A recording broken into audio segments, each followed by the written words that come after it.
ప్రభువైన యేసుక్రీస్తు వారి యొక్క పుణ్యనామంలో మీ అందరికీ కూడా వందనాలు తెలియచేస్తున్నాను. దేవుడు మిమ్మలను దీవించునుగాక. ఈ ఉదయకాల సమయంలో ప్రభువు మీతో మాట్లాడేటువంటి ధన్యత నాకు ఇచ్చినందుకు నేను దేవునికి వేలాది వందనాలు తెలియచేస్తూ ఉన్నాను.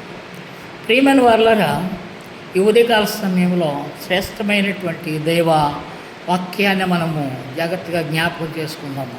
అదేంటంటే 23వ దావీదు కీర్తన మొదటి వచనం, మొదటి శరణం, యెహోవా నా కాపరి. జాగ్రత్తగా ఈ మాటలు మనం ఆలోచన చేసినట్లయితే, పిల్లారా, దేవుడు మన కాపరి, మన పోషకుడు, మనల్ని నడిపించేవాడు, మనల్ని దీవించేవాడు, మనల్ని పోషించేవాడు, మనల్ని సృష్టించిన సృష్టికర్త అయిన దేవుడు. ఆయన మన జీవితంలో ఏమి కాదు అనుకోవడానికి వీళ్ళు, అన్నీ ఆయనే. ఆయనను బట్టే మనం జీవిస్తూ ఉన్నాం.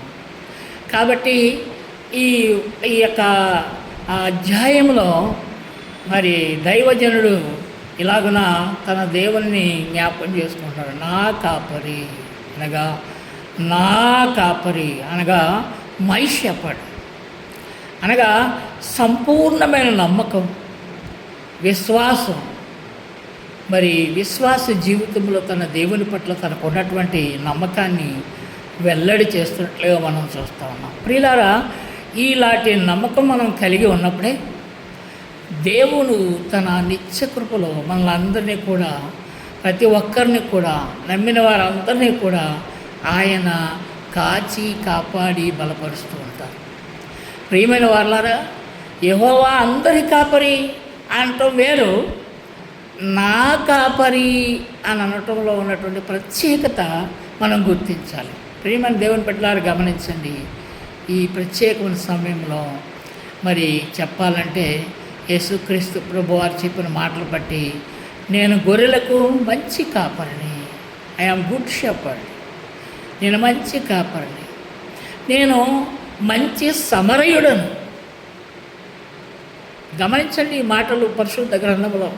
అలాగనే ప్రభువు కనికరం కలిగి, ప్రేమ కలిగి, ప్రజల పట్ల 3 దినాల నుంచి ఆయన యొద్ద వాక్యాన్ని విన్న వారి పట్ల ఆయన మరి కనికరం కలిగి, అద్భుతకరమైనటువంటి కొంచెములో నుండి విస్తారమైన ఆహారాన్ని ఆయన కృతజ్ఞతాస్తుతులు చెల్లించి ఆశీర్వదించి ప్రజలకు చక్కగా సంతృప్తికరంగా భోజనాలు పెట్టినట్లుగా మనం చూస్తూ ఉన్నాం.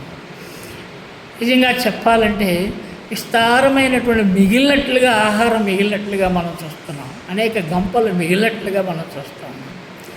దేవుని బిడ్డలారా, ప్రభు అయిన యేసుక్రీస్తు వారు ఎప్పుడైతే మనకు కాపరిగా ఉండి ముందు నడుస్తూ మనల్ని వెనకాల నడిపిస్తూ ఉంటారో, యేసయ్యను వెంబడిస్తూ ఉంటామో, దేవుని బిడ్డలారా, మనము మన కుటుంబాలు నిరంతరము నిత్యము కూడా కాపాడబడతాము, పోషించబడతాము, దీవించబడతాము, బలపరచబడతాము, ఆరోగ్యంగా ఉంటాము, ఆశీర్వాదకరంగా ఉంటాము. నిజంగా చెప్పాలంటే పరిశుద్ధ గ్రంథమైనటువంటి బైబిల్లో ఎన్ని దీవెనలు ఉన్నాయో మనకి అర్థం కాదు. దేవుని బిడ్డలారా, అవన్నీ కూడా మన నెత్తి మీద దేవుడు తన పరలోక రాజ్యం నుండి మన మీద పోసి మనల్ని బలపరిచే దేవుడిగా ఉంటాడనమాట.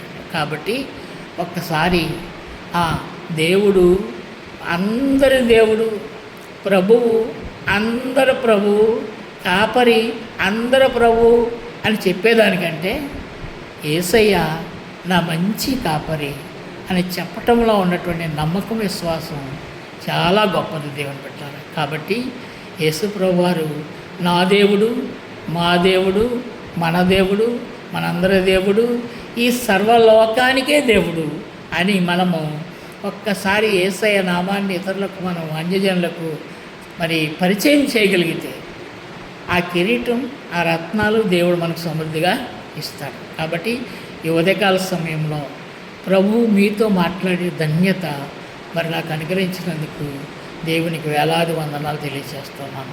కొంచెం తలలు వంచండి, నేను చిన్న ప్రార్థన చేస్తాను. ప్రేమ కలిగిన మా తండ్రి, వందనాలు, స్తోత్రములు ప్రభువా. ఉదయకాల సమయంలో నీ బిడ్డలతో కొద్ది మాటలు, బలపరిచే మాటలు మాట్లాడగలిగి భాగ్యం ఇచ్చినందుకు స్తోత్రములు తండ్రి నాయన. దేవానికి స్తోత్రములు నాయన. ఈ కొద్ది మాటలు విని బలపరచబడిన బిడ్డలందరినీ దీవించి ఆశీర్వదించమని యేసు నామమున అడిగి వేడుకొంచున్నాను పరమ తండ్రి. ఆమేన్. దేవుడు మిమ్మలను దీవించును.